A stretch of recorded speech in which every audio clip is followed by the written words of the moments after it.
We'll take a few questions. Go ahead. Thank you. Alexandra Ingersoll, One America News. Do you assess, Mr. Secretary, do you assess what's left of this small boat fleet to be a significant threat or a nuisance to be managed? And then secondly, what is your message to critics who say that the U.S. doesn't have a strategy in this mission? Well, any threat needs to be taken seriously. And just like those 6 attack boats that the chairman mentioned were taken seriously and dealt with before there were any real threat to the American military vessels that they were approaching.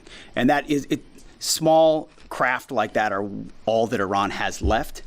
Their ability to close with a destroyer of the capabilities that we have is limited, but we're going to take it very seriously and kinetically, quickly. We're not going to allow a threat to gather. And I can tell you, even from just this morning, the strategy remains laser focused. In fact, what I think you see from Project Freedom is that we're not allowing ourselves to get distracted. This is a separate and distinct effort, temporary in nature, that we plan to hand over to the world. The world has expressed a desire to be a part of this. As is often the case, or maybe almost always the case, American leadership is required. So the president was willing to undertake this, send commercial ships through, send destroyers in, provide this red, white, and blue bubble of protection, and encourage the world to step up. Because ultimately, this waterway is, as I said, far more crucial to the rest of the world, and they need to have the ability to defend it. So I think this is a reflection of a laser-focused strategy, actually, right here. Morning, Mr. Secretary, Mr. Chairman. David Zia, Real America's Voice. I wanted to ask you, of any of the fast boats that have been either sunk or identified, are there any armaments larger than, say, small, AK-47 type stuff, or any anti-ship cruise missiles identified? And my second question is, if there's a divide between the IRGC and Tehran, is there a way to get Tehran to agree to let us go after the IRGC that is doing these attacks without violating the ceasefire? Well, right now, anything coming at our crafts, regardless of what's on it, has to be defended against, and that's the case. I don't know what the exact armaments were on those fast boats. Small arms, nothing significant on the fast boats. Rifles or small machine guns. There were some small coastal cruise missiles shot down as well. So I think there's some frothiness in the beginning aspects of this that were dealt with very directly by our destroyers, and we're communicating both overtly and quietly to the Iranians to allow this defensive operation to happen on behalf of the world. There are some actions the IRGC takes sometimes that are outside the bounds of what maybe Iranian negotiators would like. That's their job to rein that in and ultimately create a condition for a deal, right? That's not something I talked about in these remarks, but that's happening in real time. Iran has an ability to make that deal. But what we're demonstrating with Project Freedom is they don't control the strait. I mean, we know Iran is embarrassed by the fact that our blockade is holding, and we can run ships through, and we're going to help the world run ships through. And if they hold it at issue, the whole world knows who's doing it. It's not us. We're willing to open it up. It's Iran, and that creates a dilemma for them. We hope they make a deal. Yes. Thank you, sir. My first question is for General Kane. Mary Margaret with the Daily Wire. You said that the attacks by Iran so far are below the threshold of restarting major combat operations. What is that threshold? And then for Secretary Hegseth, are there still concerns about mines in the Strait? And can you kind of clarify these reports of kamikaze dolphins that we've heard about? I haven't heard the kamikaze dolphin thing. It's like sharks with laser beams, right? The threshold of restarting is a political decision above my pay grade. What I'll say is it's low harassing fire right now. It feels like Iran is grasping at straws to try to do something across the southern flank. To your question, David, their command and control structure remains very fractured, and I think they're struggling to maintain control down echelon at the edge, but it's still pretty low level kinetics at this point in time. And I can't confirm or deny whether we have kamikaze dolphins, but I can confirm they don't. Ultimately, any follow-on effort, if there are mines identified, would be something that some of our units could undertake or the world could undertake. But right now we know we have a lane of safe passage that commercial shipping can flow through. Thank you, Secretary Hegseth. Last 24 hours or so, Iran's fired at us, we fired at Iran. Just going to ask you more directly, is the ceasefire over? No, the ceasefire is not over. Ultimately, this is a separate and distinct project, and we expected there would be some churn at the beginning, which happened. And we said we would defend and defend aggressively, and we absolutely have. Iran knows that. And ultimately, the president's going to make a decision whether anything were to escalate into a violation of a ceasefire. But certainly we would urge Iran to be prudent in the actions that they take to keep that underneath this threshold. This is about the straits. This is about freedom of navigation. This is about international waterways. This is about free flow of commerce, all the things that happened before, and only Iran is contesting. So right now the ceasefire certainly holds, but we're going to be watching very, very closely. Absolutely. Secretary James, go ahead. Mr. Secretary, thank you. General, thank you. I want to first express my gratitude and admiration for the work you do and for everyone involved in our armed forces, and also for the accomplishments of Operation Epic Fury, which I think are too often dismissed too lightly. But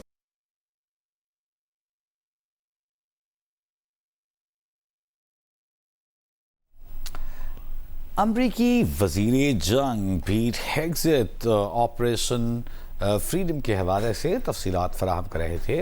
उनके साथ chairman joint chiefs of staff general Dan Caine भी मौजूद थे। उनका ये कहना था कि अमेरिका अपने इत्तेहादियों की मदद से आबनाए हुर्मुज़ में फंसे ऐसे जहाज़ों को रेस्क्यू कर रहा है, उन्हें निकालने में मदद कर रहा है जिनका इस क़ज़िये से, इस तनाज़े से कोई ताल्लुक़ नहीं। capitulate on his demand for unconditional surrender. Well, James, I wouldn't. You started out nicely, but you ended exactly where we knew you would end. The president hasn't capitulated on anything. He holds the cards. We maintain the upper hand, and Project Freedom only strengthens that hand. And so he will ensure that whatever deal is made or whatever end state is reached creates. Ensuring that Iran never has a nuclear weapon, which is number one, and he's been focused on that, and the deal and discussions are centered on that. And what the Iranian people take advantage of after the fact is up to them, and he's been very clear about that. And maybe you do it now, maybe it happens later, but ultimately he's also been clear, we're not going to entangle this into some nation-building project. Our objectives are clear. They've been pursued from day one. Hopefully the Iranian people take advantage of that because they're being taken advantage of by this regime. As you know, 45,000 Iranians, innocent Iranians, killed before the outset of this. That's what this government does, kills their own innocent civilians. Getting out from underneath that is going to be a challenge of the Iranian people, and we certainly hope they take advantage of that. Thank you. Can I have one follow, please? Go ahead. Everybody else one follow, follows directives. Go ahead. Thank you, Mr. Secretary. Can you share any information regarding the South Korean ship that was reportedly hit by Iran? Is Seoul in contact with the U.S. military about it? And is there any indication that they would heed Trump's call made on social media to join Project Freedom? We hope so. We're in contact with that ship, CENTCOM, I should say, and the Maritime Coordination Forces are in touch. And I think targeting like that is a reflection of the indiscriminate nature of what Iran is doing. We hope South Korea would step up, just like we hope Japan would step up, just like we hope Australia would step up, just like we hope Europe steps up. But we're not waiting for them to do so. We're looking to set the conditions to hand to them. But the president was clear in his truth message that, hey, this is your ship. You should take part in helping to defend it. We very much hope they do. James, go ahead. Mr. Secretary, in terms of new U.S. intelligence reports suggest that the timeline for the war in Iran to get a nuclear weapon has not changed since last summer, still at 9 to 12 months. Is that intelligence wrong? How can this be after so much bombing? And for General Kane, going on back onto what you're talking about, the Strait of Hormuz, the president recently said that the blockade is even more effective than bombing. So why didn't we start the campaign with the blockade? And initially, how many planned ships do you plan to escort or take through commercial ships to the Strait of Hormuz today or in the coming days? Well, we don't discuss the specifics about intel, and anybody that does shouldn't be, and I can't confirm or deny whether that is indeed correct. Speculation, as far as I'm concerned, coming from you. But ultimately, what Operation Midnight Hammer did in the obliteration of those facilities was set back their program. And then, because of the efforts of that 12-day war, the president was able to recognize that this threat, while they continued to seek nuclear capabilities, their will was still there to seek a nuclear bomb. Ultimately, they were creating a conventional umbrella of so many missiles and so many capabilities that no one would want to challenge them. Think of the North Korea. This is the North Korea strategy. We have so many conventional capabilities, you won't do something about it. And underneath that, we're going to develop more nuclear capabilities. So the will was still there. President Trump had the courage to say we have to dismantle and take on those conventional capabilities while the nuclear facilities are watched 24/7 and overwatched. And we will ensure one way or another, hopefully Iran chooses a deal, that they give up those ambitions, give up those capabilities, and we're able to confirm that every step of the way. So that has been, President Trump's been focused on it. He's set them back like no other president. He ripped up the terrible deal that would have given them a bomb. He took care of it in Midnight Hammer. We're watching it right now, and ultimately feel good about the fact that the end state will ensure that Iran never has a nuclear weapon. Go ahead. Sir, I'll let CENTCOM talk to the number of ships they're going to take through because they're the nearest ones to talking to the commercial shippers, and I don't want to get out in front of them. On the order and sequence around the military objectives, that's a decision the President and the Secretary go get us at, and at the time we were focused on the primary objectives that were in front of us. Thank you for the question. Ryan Morgan with the Epic Times. On Friday, President Trump notified Congress that the hostilities that began on February 28 had terminated. That came on the deadline of the 60-day war powers deadline. Will this administration be seeking congressional approval for any further military operations if the ceasefire breaks down? Our view is the one you described, that ultimately with the ceasefire, the clock stops. If it were to restart, that would be the president's decision. That option is always there, and Iran knows that, and that's why, their choices in Project Freedom are important. The president retains the opportunity and the capabilities, more capabilities than we had at the start of this, to restart major combat operations if necessary. If Iran is not willing to follow through on its side of the bargain or make a deal, then the War Department is postured, locked, loaded, and ready to go. We hope it doesn't have to go in that direction. But Admiral Cooper and our forces are in a three-point stance and ready to go. Yeah, last question. Thank you. Liam Cosgrove with Zero Hedge. In recent weeks, both Israeli Prime Minister Benjamin Netanyahu and Israel's head of Mossad have stated their intent not to cease combat with the Iranians. Netanyahu put this on Twitter. Israel's head of Mossad said Israel's goals are not finished until the Iranian government collapses.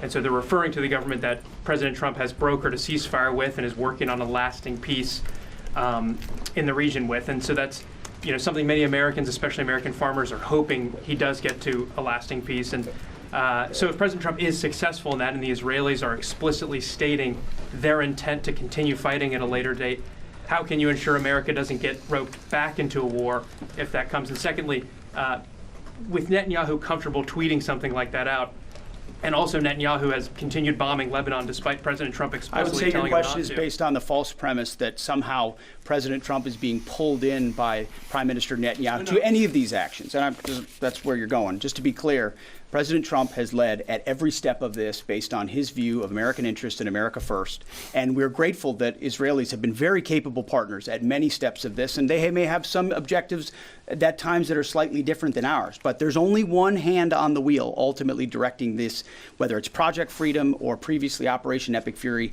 and it's President Trump. So we're grateful for their input, their insights, the existential nature of the threat they face from an Iranian bomb, the capabilities that they can bring to that, but ultimately the coordination will happen with the leadership of President Trump. Thank you very much. I appreciate it. Thank you. अमरीकी वजीर जंग Pete Hegseth और chairman joint chiefs of staff general Dan Caine press conference कर रहे थे। अमरीकी वजीर जंग से पूछा गया क्या जंग बंदी बरकरार है। गुज़िश्ता रोज़ अमरीकी सदर ट्रंप ने इस सवाल का जवाब देने से गुरेज किया था, खामोशी इख्तियार की थी, लेकिन पीट हेग्सेथ ने वाज़ेह किया कि हाँ अब भी जंग बंदी बरकरार है। ईरान और अमरीका के माबैन जंग बंदी बरकरार है, वजीर जंग का यह कहना था। उन्होंने कहा कि ईरान की कार्रवाइयाँ इस हद तक नहीं पहुंची कि जंग दोबारा बहाल कर दी जाए या जंग दोबारा शुरू कर दी जाए। उन्होंने कहा कि 100 से ज़ायद जहाज़ हमसे राब्ते में हैं। ये बहरी जहाज़ों की बात हो रही है जो आबनाए हुर्मुज़ में फंसे हुए थे। अमरीका उन्हें निकालने की कोशिश कर रहा है।